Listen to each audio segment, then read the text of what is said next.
So we ready to go? I am. LC? You're good to go. Okay. Good evening, everybody, and welcome to the Center for Hope and Healing at the Cancer Survivors Park. My name is Jeff Jagir. I'm a cancer specialist, and I'm your host for the Cancer Prevention and Wellness Series. Every month, we look at topics that allow us to live proactively in a world that has cancer in it. Tonight, we are very honored to have with us Dr. John Weems, an infectious disease specialist.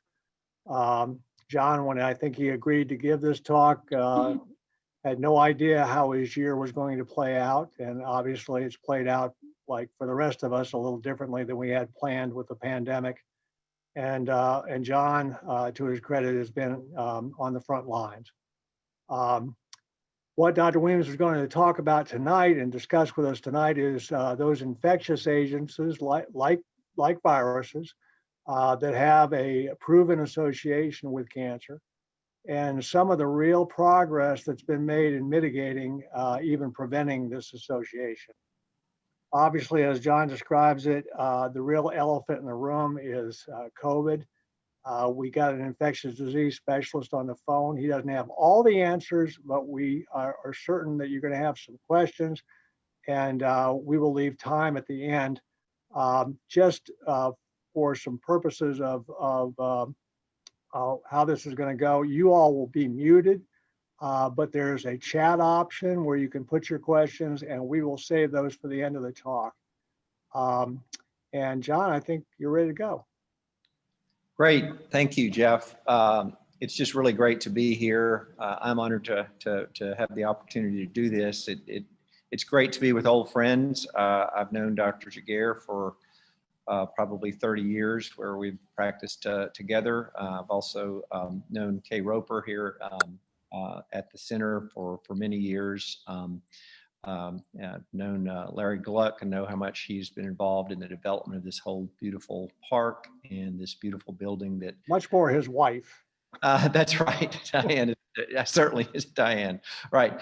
And so just, it's wonderful to be in this beautiful building. First time I've been in here today. So it's great to see all this come to fruition. So let's get started. Let's see here.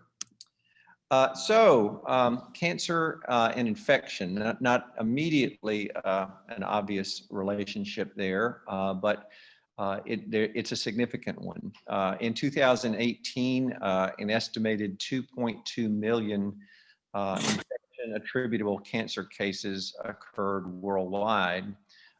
Infections were linked to 15 to 20% of all cancers, and that percentage is even higher in developing countries than it is here in the United States. A theme that we'll kind of come back to repeatedly during the talk is how this happens. And there are different mechanisms of association between the infection and cancer. One is, of course, and this is most common with viruses, that the pathogen, the virus, can actually affect our own genetic material, our DNA, and cause abnormalities that can lead to cancer. Another one, infections, essentially an important part of what they do is cause inflammation in the body via our immune system. And particularly long-term inflammation can lead to disordered cell growth and cancer. And lastly, some agents can suppress our immune system and relieve the body of its normal control mechanisms to prevent cancer and uncontrolled cell growth. So we'll be talking about those three mechanisms as we go through these different infections. It's important to mention that infections can act together with other risk factors, known risk factors for cancer, such as smoking, obesity, and they can work together synergistically to increase our risk of cancer. A couple of points to be made. Infections, of course, are transmissible by their very nature, and they can be associated with cancer, but cancer itself cannot be transmitted person to person. Cancer is not contagious. And we are going to talk about a lot of infectious agents tonight that are very common, and I certainly don't want to inject fear into everyone to think that if they have some of the infections on this list that they're at significant risk for developing cancer. But certainly the vast majority of people with these infections do not develop cancer. And one of the things, John, we always emphasize in these talks is how we can be proactive with our lifestyle choices. And I don't think that it was common to hear comorbidities until Dr. Fauci and Dr. Birx were talking at these press conferences this year. But clearly, we have a much better chance of not getting cancer and not getting infections and not suffering the consequences, including the ultimate consequence, if we have a good diet, if we have an ideal body weight, if we exercise and we avoid stress and get plenty of sleep and avoid tobacco and alcohol. So in every lecture we give every month, that's kind of an overlying theme. Absolutely. So this is our list of agents that authorities have really determined have a significant causative association with cancer. I'm not going to read all these, but kind of in order of the frequency of cases that they are associated with. We'll go through these one by one. The list is topped by a bacteria called Helicobacter pylori, associated with almost 1 million cases worldwide of stomach cancer in 2018. HPV, or human papillomavirus, almost 700,000 cases of cervical cancer. Hepatitis B and hepatitis C, we'll talk about, are associated with about 500,000 cases of liver cancer, and on down the line. Most of these agents are viruses. Helicobacter is our only bacteria in the list, and we do have a few parasites that are associated with various types of cancer, primarily in the developing world. And the world is much more connected than it ever was, but those last three, I suspect you've looked at those mainly in a textbook. That's correct. That's correct. Have not encountered many of those face to face. These are just global maps to give you an indication. I know these are probably too small to see, but I'll tell you which ones are. I like you going over these in detail, though. I really do. I think it's really great to see where this exists. So the top one, the green map, is Helicobacter, and you can see that it is distributed worldwide, probably most prominently in Asia and Russia and certain parts of South America. Human papillomavirus is the second one in red, also very common in Asia, extremely common in southern part of the African continent, in certain parts of South America, but very widely distributed globally. The third one is hepatitis B, which has a little bit different distribution globally. As you can see, the large dark blue country there is China.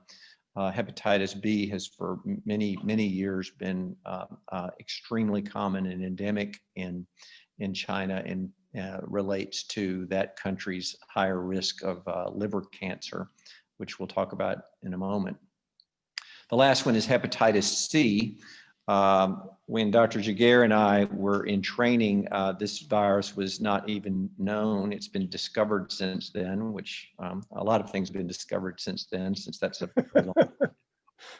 but we used to call this non-A, non-B hepatitis because we knew it wasn't one of those two, but we didn't know what it was. But the virus is now, it was discovered several decades ago, identified, and has a peculiar distribution. It probably was very common in Eastern Asia, and you can see that it's very common in the United States as well. So what's that connection?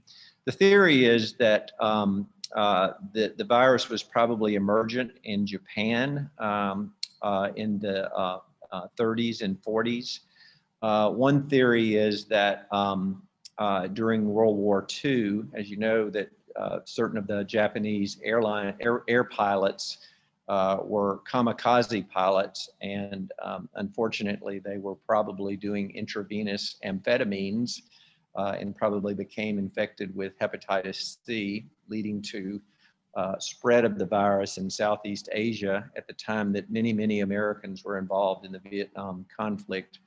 And unfortunately, many of our troops were probably experimenting with intravenous drugs at that time, leading to the exportation of the virus in large numbers to the United States.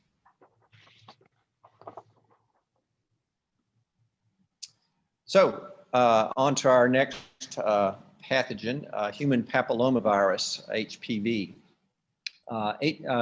HPVs are very common in humans. There's over 150 strains or types of them. Almost all of us have been infected by one or more types. They are transmitted by a variety of different modes of close contact, either from playmates, from sharing of secretions, from sexual contact, depending on the types. They fall into two main groups. One that we probably are most familiar with, because almost everyone has had some experience with this, either in themselves, their children, and that is just the common skin wart. Some of these types of HPV primarily only affect the skin. They are not associated with cancer. Common warts are not associated with cancer. The other types, and only a few of the 150 different types do this, but some primarily infect our mucous membranes, that is our internal surfaces, like in our mouth, in the genital tract. And some of these types can be associated with precancerous lesions and actual cancer. Only a small percentage of HPV infections result in cancer, and only a small number of those types account for the vast majority of the cancers. A few more points about HPV. It's probably best known that HPV is associated with cervical cancer. Probably over 90% of cases of cervical cancer are associated with HPV. But the virus can also be associated with vaginal cancers, vulvar cancers, anal cancers, penile cancers, and also certain types of head and neck cancers of the oropharynx, particularly of the tongue. Screening for cervical cancer is primarily done with a pap smear, which most people are familiar with as part of annual screening. Fortunately, we do have a very effective vaccine, and it contains 9 of the types. And as I mentioned, only a minority of the types are associated with most of the cancers. That vaccine is recommended for all children between ages of 9 and 14. And if they have missed that age period, then they should catch up with their vaccine series from ages 15 to 26. And it's an incredibly effective vaccine, over 90% effective in preventing cervical cancer if the person has never been infected with those types of HPV. It's important to remember that if the person has already become infected with HPV, the vaccine does not treat it or eradicate it, and therefore that's the logic behind catching children at a very young age before they would have any opportunity to have any sexual transmission of HPV. It's worth mentioning, because I think there was some controversy around this vaccine when it was first developed, that there's no evidence that HPV vaccination leads to any increased sexual promiscuity in the recipients. Is there evidence that giving it earlier is more effective from the standpoint of improving the antibodies or the immunogenicity? Right. So I'm not, I don't know that one way or the other in terms of how much antibody is developed. I know that certainly statistically and epidemiologically, the earlier it's given, certainly the less likely that the children will have ever been exposed to it and therefore will be protected. But if you have other information about that, I'm sure the group would love to hear. Well, and giving it later than 26 is not necessarily. Not generally, because most people would have been exposed to HPV by that point in life, and therefore opportunity for protection would not really be there. Very good. All right. Our one bacteria tonight, this is a funny shaped bacteria, spiral shaped bacteria, and the picture here depicts the stomach lining with a stomach ulcer or a peptic ulcer in place, with what we now know is a major cause of peptic ulcer, and that is our bacteria Helicobacter pylori. It's a bacteria that has kind of a unique ability to survive. The normal lining of our stomach has a thin coat of mucus there, and this bacteria has adapted itself to be able to live inside of that mucus layer. It's been relatively recently discovered. In fact, a personal story about that, I spent a couple of years at the CDC back in the 80s, and I worked with a gentleman, a French epidemiologist who had come to Atlanta to visit me. And he was on his way to a very small meeting of about 12 researchers that were looking into the possibility of a bacteria being the major cause of peptic ulcer disease. And I thought that was pretty ridiculous. Surely they would have known that by now. But it turns out he was right. And he was actually going to meet with some people that became very famous in the discovery of Helicobacter pylori. So I stand corrected. Helicobacter is very common. It probably infects probably 10 to 15% of the people in the United States. It's most often acquired in childhood from a variety of close contacts with others.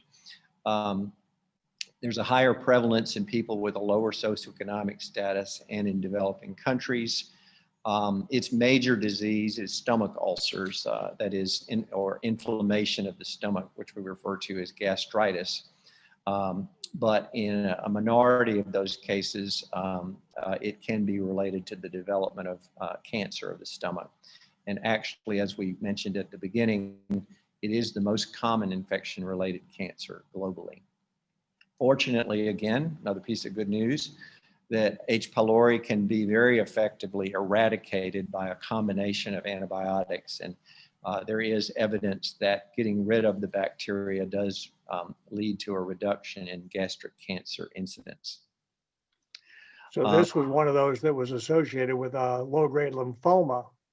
That's right. That's right. A certain, it's sort of an unusual type of stomach cancer called gastric malt lymphoma, mucosa-associated lymphoid tissue lymphoma.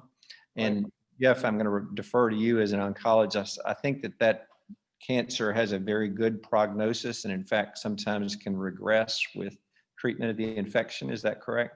That's correct. That's correct. And again, we are working with a molecular company now that's looking for a blood test to screen for H. pylori now too. So very good. All right, on to back into the world of viruses. We're going to talk about two viruses together here because the cancer that they are associated with is the same. These are two very different viruses, though, hepatitis B virus and hepatitis C virus. They do share the common clinical manifestation of causing viral hepatitis. So hepatitis really is a very generic term. It just means inflammation of the liver. And there's probably hundreds of causes of things that can cause inflammation in the liver. Some of them are viruses, but these two viruses kind of share the unique feature of not just causing a short-term infection or what we call an acute infection, but they can cause chronic ongoing hepatitis for months, years even. And that's where the cancer connection comes in. Hepatitis B virus and hepatitis C virus, as you probably know, are primarily spread by blood and genital secretions such as needle sharing, childbirth, unprotected sex, unscreened blood transfusions. Comparing the two, hepatitis B is more likely to actually cause symptoms when you acquire it. That is symptoms of hepatitis that you might have heard of, like jaundice and nausea and maybe some soreness in the abdomen. But hepatitis C actually only does that in a minority of cases. Many people acquire hepatitis C without even really knowing it, which really underlies the public health recommendation for screening for it in people that may not even know that they have had it. Only a minority of the hepatitis B cases go on to chronic, but that is more common with hepatitis C. I know this is a lot of information, so if people That's have, good. and I think the common risk factor that chronic hepatitis, whether it's from B or C, and how it is associated with cancer is that is through the production of cirrhosis. Cirrhosis is what we refer to as scarring or fibrosis of the liver that's a consequence of long-term liver damage. Can be from a virus, can be from alcohol, can be from other things. But cirrhosis is a strong risk factor for liver cancer, or what I've got on the slides is HCC, which stands for hepatocellular carcinoma. Hepatitis C also has the distinction of being associated with things other than liver cancer, certain types of lymphoma. Hepatitis C is also associated with. Worldwide, liver cancer is the 6th most common cancer diagnosis and the 4th most common cause of cancer deaths. And it's associated with, hepatitis B is associated with about 50% of cases of liver cancer, and hepatitis C, 20%. And as we referred to earlier in our maps, certain countries in Asia, particularly hepatitis B in China, underlies a very large percentage of cases of liver cancer. But again, not just cirrhosis, but other cofactors can lead to an additive amount of risk for cancer. Certain subtypes of hepatitis B, the amount of virus that's circulating in your blood. If you are unfortunate enough to be co-infected with both hepatitis B and C, or if you're infected with both hepatitis C and HIV, all of those kind of act together to increase your risk of liver cancer. You know, it's interesting, the lymphoma that's associated with HCV, just like what we talked with the Helicobacter and the maltoma, regresses with the antiviral therapy. I had a mentor back when we had actual therapy for HIV, and now we have great therapy for hepatitis C. That would tell me the cancer is not the disease, it's the infection, and that it's affecting the immune capability, and treat the infection first. And we see a lot of that regression going on with just the infection being treated. Absolutely. And then the actual identification of hepatitis C from what we grew up with, non-A, non-B, happened over 30 years, but the 3 major investigators that worked on that over 30 years just received the Nobel Prize last year. So it's really right. The advances that were made in that disease are truly remarkable. I think most people are familiar with the fact of how we should prevent these blood-borne viruses. That is, with safe sex and needle use practices, our universal blood and body fluid precautions that we always practice in healthcare settings. There is fortunately a very effective and safe vaccine available for hepatitis B. And we're now do universal prenatal screening and childhood vaccination in our country since the early 1990s. And we keep trying to catch all of those adults that could be at risk that have not received a vaccine as of yet. And as I referred to earlier, the CDC does recommend that all people, all of our baby boomer compatriots born between 1945 and 1965 should all get screened for hepatitis C. Again, most of those cases are asymptomatic and you would not know it until it's too late.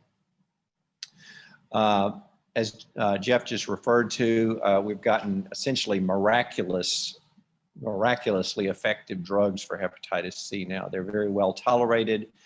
They generally only have to be taken for 6 to 12 weeks, and they have permanent eradication rates in the 95 to 98% range. So it's just absolutely fantastic.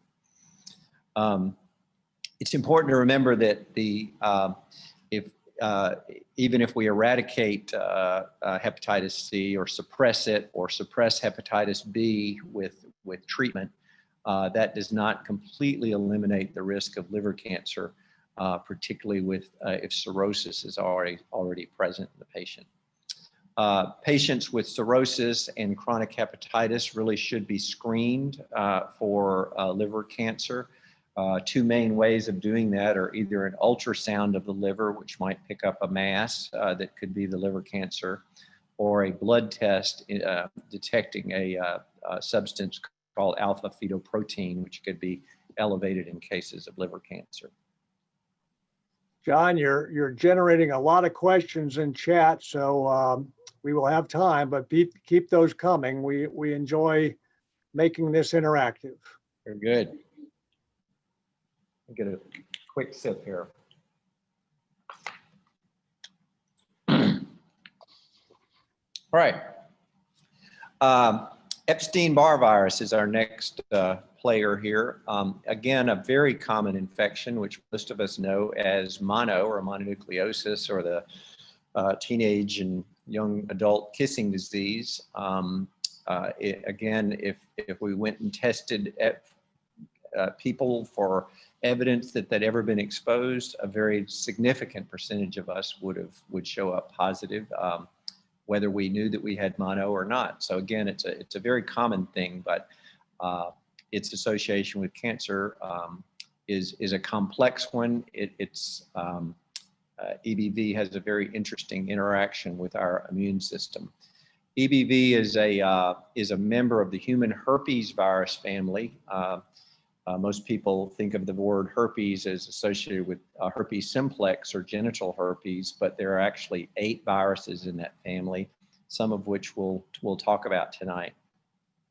All of the viruses in that family share a common feature, and I usually describe, because people are most familiar with it, with the situation with varicella-zoster virus.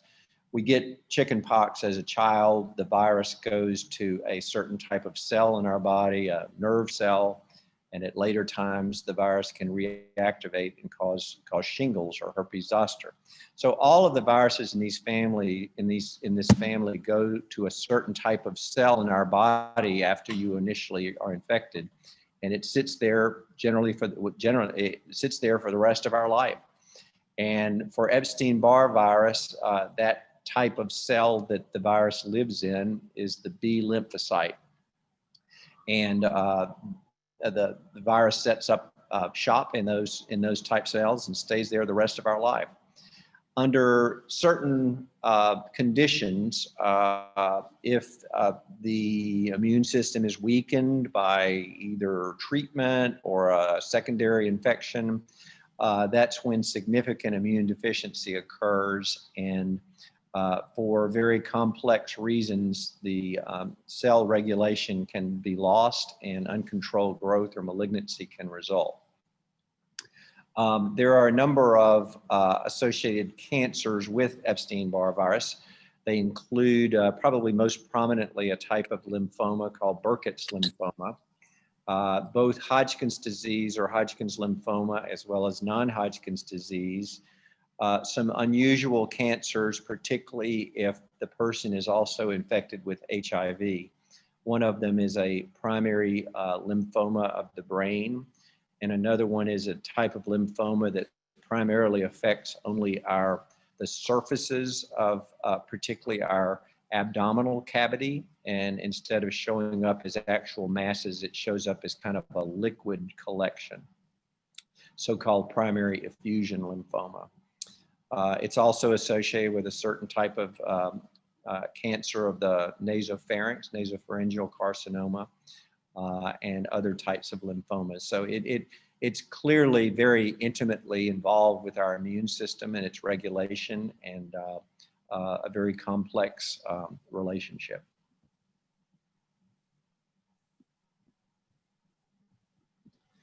So HIV is in this group. It really is not felt to be a direct cause of cancer. It does not, its interaction with our genetic material has not been shown to directly cause cancer. But as you probably know, the major thing that HIV does clinically is cause very severe immune deficiency.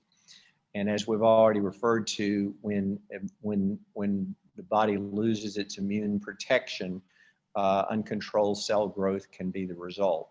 We've already referred to Epstein-Barr virus associated lymphomas in patients with HIV.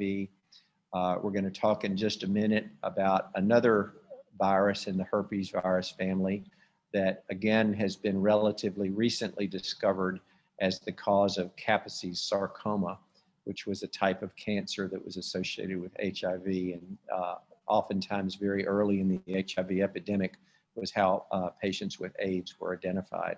We'll look at that here in just a second. It's interesting, the good news is that HIV in most patients that have access to treatment are very well controlled.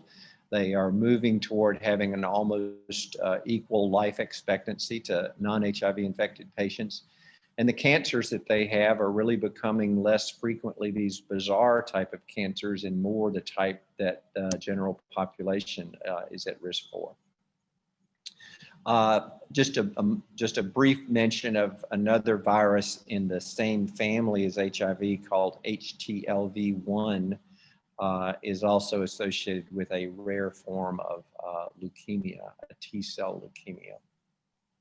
So Dr. Williams, you guys have, in infectious disease, have done a wonderful job of having medicine that controls the HIV such that it's been kind of a chronic disease rather than what it was when it started, and that was, you know, mortality always associated with it.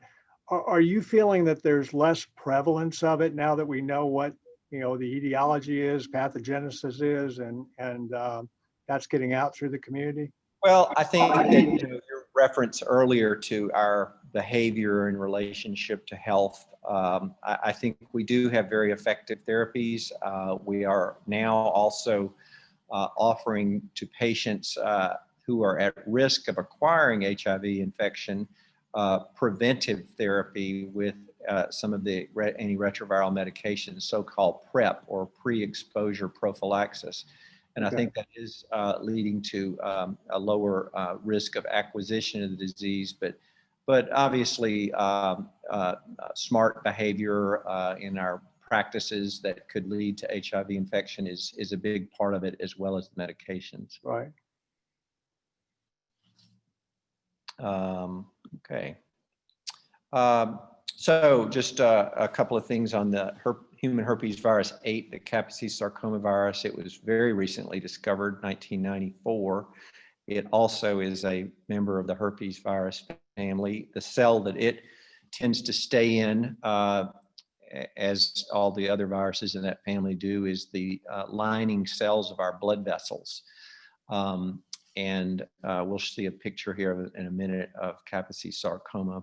It was it can be a very disfiguring and disturbing condition in patients with HIV, but very fortunately, the disease seems to regress, as Dr. Giguère referred to earlier, with the treatment of the underlying viral infection of HIV. There is a more chronic form of Kaposi's sarcoma that we've known about for a while that has kind of a different profile, if you will, in terms of at-risk people. It generally occurred on the lower legs in older men of Mediterranean and Eastern European descent. And that is a typical lesion of Kaposi's, sort of a purplish raised sort of skin lesion, and certainly early in the HIV epidemic, very unfortunate to see some of these young men that were literally covered with these lesions, but we don't see that much anymore, thank goodness. That's correct. No, that is a picture that was part of our past. Yep, thank goodness. Lastly, we're going to talk about a worm. which, as Dr. Jaguar referred to, we don't really encounter much in our developed world, but that doesn't mean it's not a big problem globally. It is a flatworm parasite, Schistosoma. Schistosoma hematobium is one of the species. It's referred to in the Middle East as bilharziasis. It's very well known over there. And it's associated with all types of bladder cancer. It affects about 200 million people worldwide. It's most prevalent in East Africa and the Middle East, kind of in the desert areas. I believe there has, in fact, I know there's been a importation of a number of cases of schistosomiasis from our troops in that area. But it's acquired usually by fresh water penetration through the skin. One of the intermediaries in the life cycle of this parasite is something that can live on the surface, particularly of stagnant water and lakes, and a number of people that are working in agriculture in that area have to spend time in that environment, and that's how they acquire the infection. But again, fortunately, we now understand that, and I think there have been public health measures in those areas that have led to a significant reduction in the incidence. So what Dr. Weems is going to come up with next, go ahead and put your next slide up.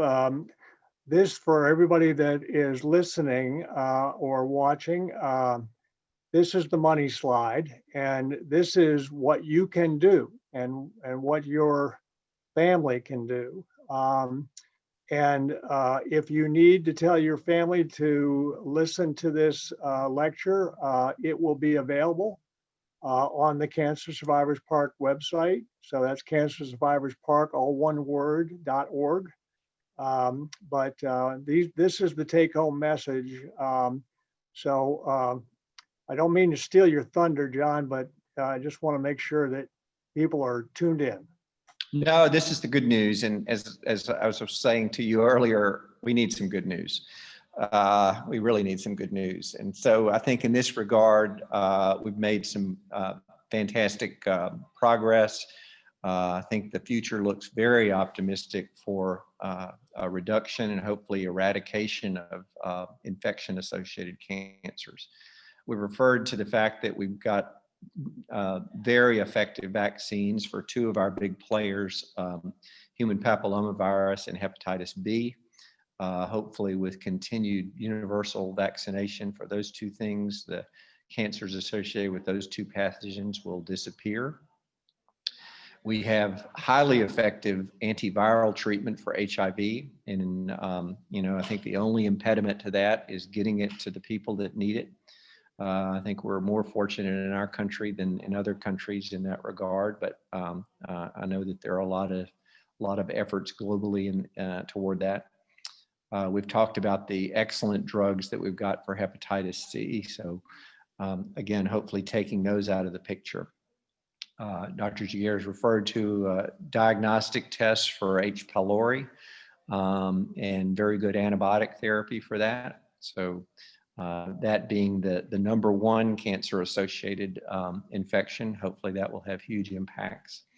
The public health measures in the parts of the world where parasitic infections are associated with cancer are effective.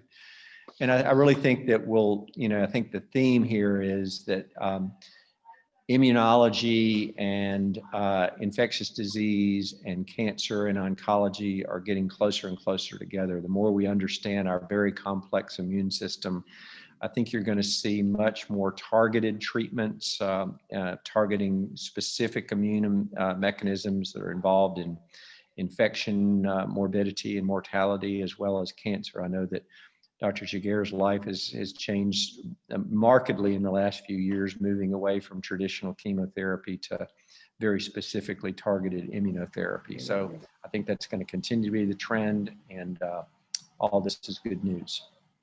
Well, I think other good news is that after the COVID pandemic, I think there are more people that are migrating to being trained in public health and epidemiology. Here. Yeah, and that's a necessary thing. I know that Australia is an island and has got a more homogeneous population, but they have it in their plans to eradicate cervical cancer by giving HPV vaccinations to their population. That's a goal of the WHO as well. It's hard. It's not everybody accepts vaccination, and it's not something it's got to be an individual choice. So with that, I want to thank you, and let's get to some of these questions. One of the first questions was, is Gardasil a one shot or does it require a booster? It really does. It does require, it's not a one-shot vaccine. It does require a booster. And the people that are getting it in the ages of 15 to 26, are they assessed for an HPV before that? Or are we just assuming they have not been exposed to those 9? I'm be very honest. I don't know whether that, I don't think that is a standard practice, because the assessment for HPV infection would not really be a standard test. Certainly that age group would not be getting pap smears or anything like that. So my answer would be that no, a pre-vaccination test for HPV would not be necessary. Okay. Do primary care physicians automatically screen patients born between 1945 and 65, or is the patient supposed to know this and therefore request it?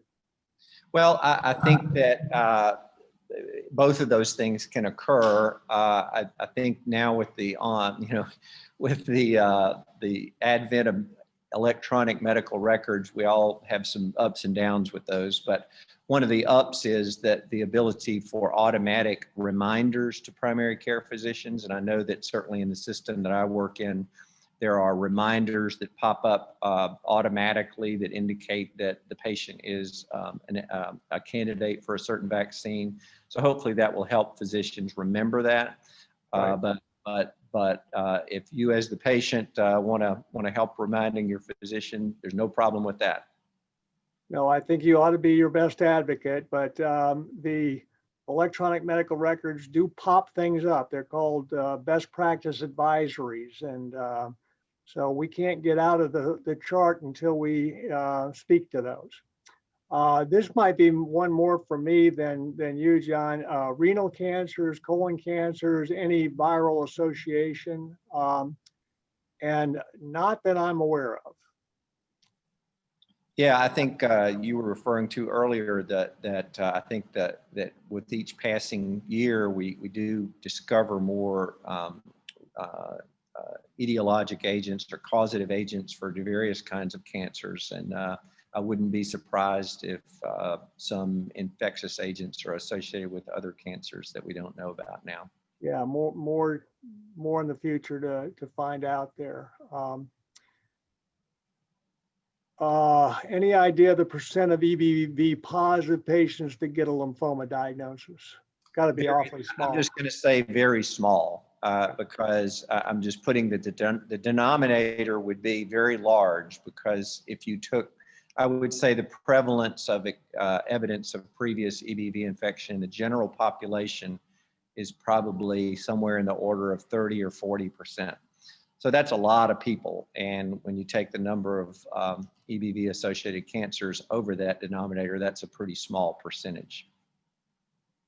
So here's what was Johnny Carson? Carmack the Magnificent. Yeah. What is your prediction as far as the likelihood that COVID might produce cancer? I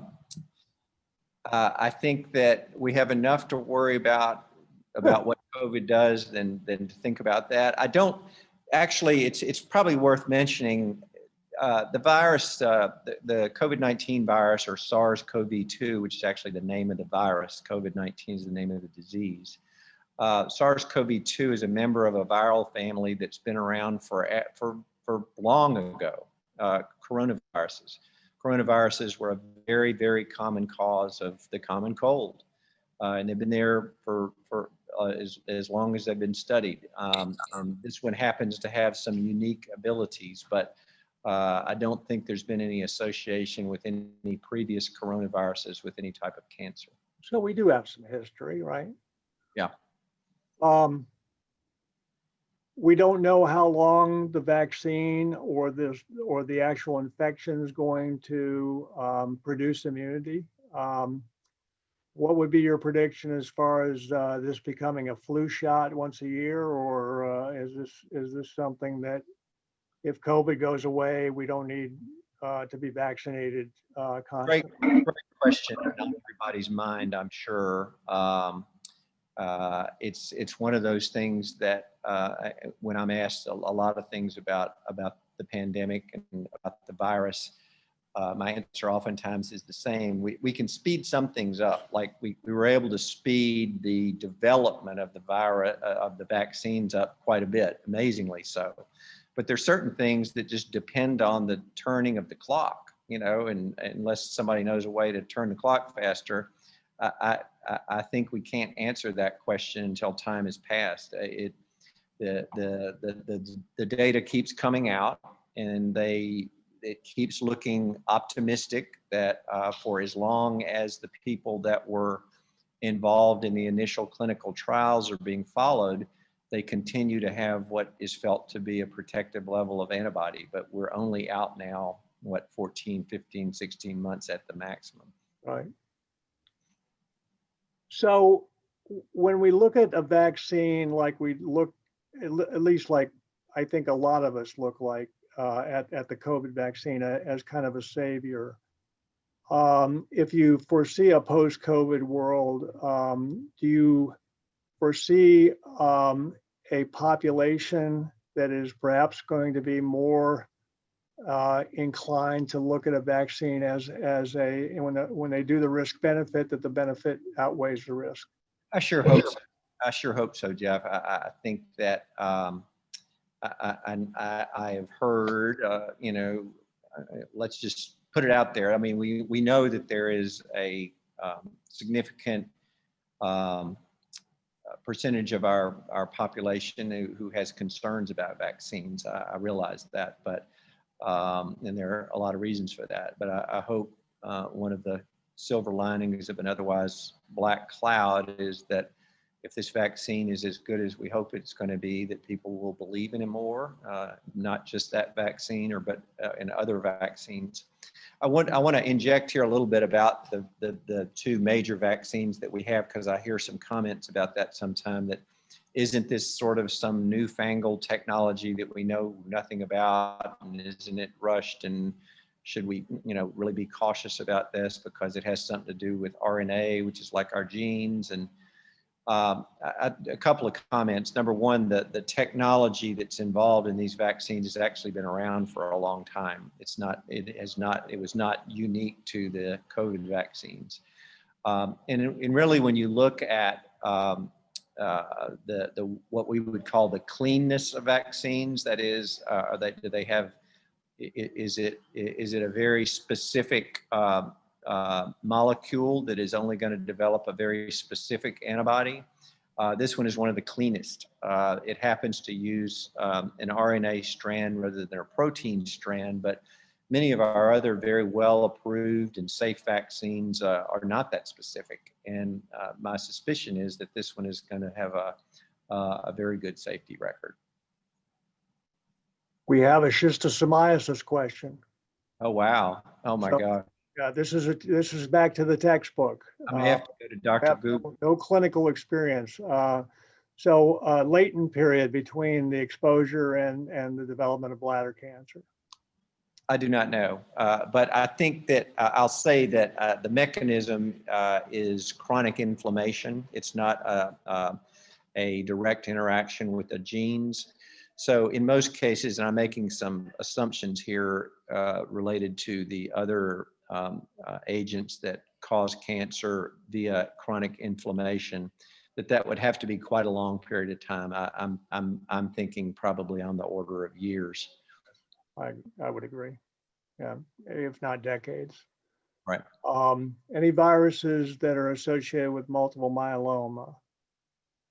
We put our heads together, and in my clinical acumen, none. I know we have other smart oncologists on this call, so if anybody wants to bail us out, that's fine.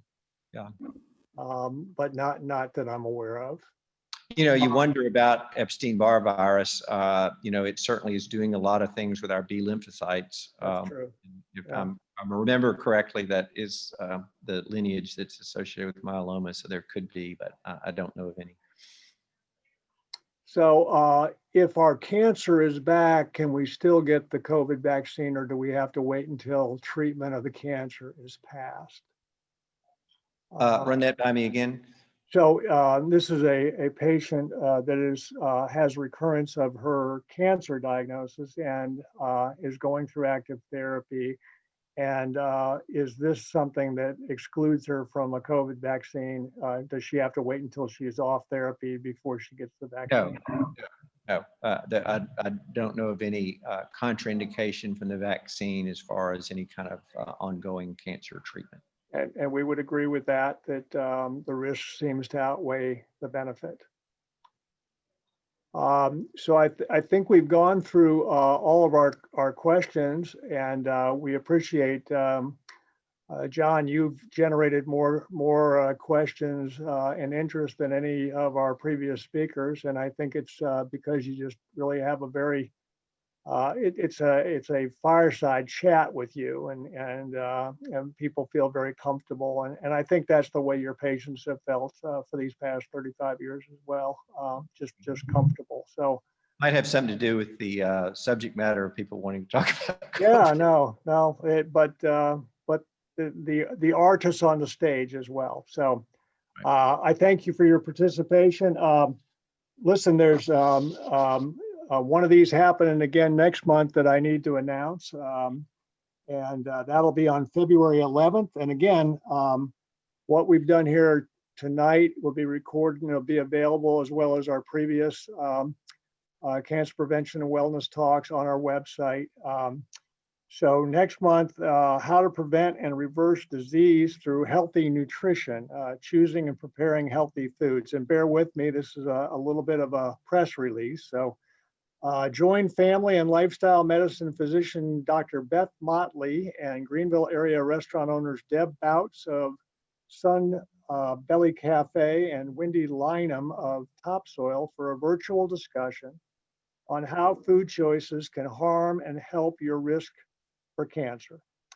They will have an interactive dialogue moderated by Cancer Survivors Park Alliance board member Rose Mahaly about dietary recommendations, practical and simple recipes you can prepare easily to introduce plant-based choices that will satisfies discerning foodies as well as basic food eaters alike. They will answer your questions and provide helpful tips for grocery shopping, how to season food to create tasty and satisfying flavor, and to how to make healthy menus selections when eating out. So yeah, sign up to attend via Zoom, and they're trying to get you to come. You will be automatically entered in a random drawing for 2 complimentary tickets to the Topsoil Supper Club, March 2021, for a plant-based dinner. So that's next month, and we have plans for doing this all through the year, and we'll introduce them one at a time. So before we leave, I always leave you with a quote. We want to try to help our country, and we're going to do this with a Swedish proverb, because I think the Swedes, for the most part, get along. And this is, love me when I deserve it the least, because that's when I need it the most, which sounded to me like some Swedish husband might have written that. So we'll let you go on that note, and we will see you next month with Rose Mahaly. Have a good evening. Thanks. Thanks, John.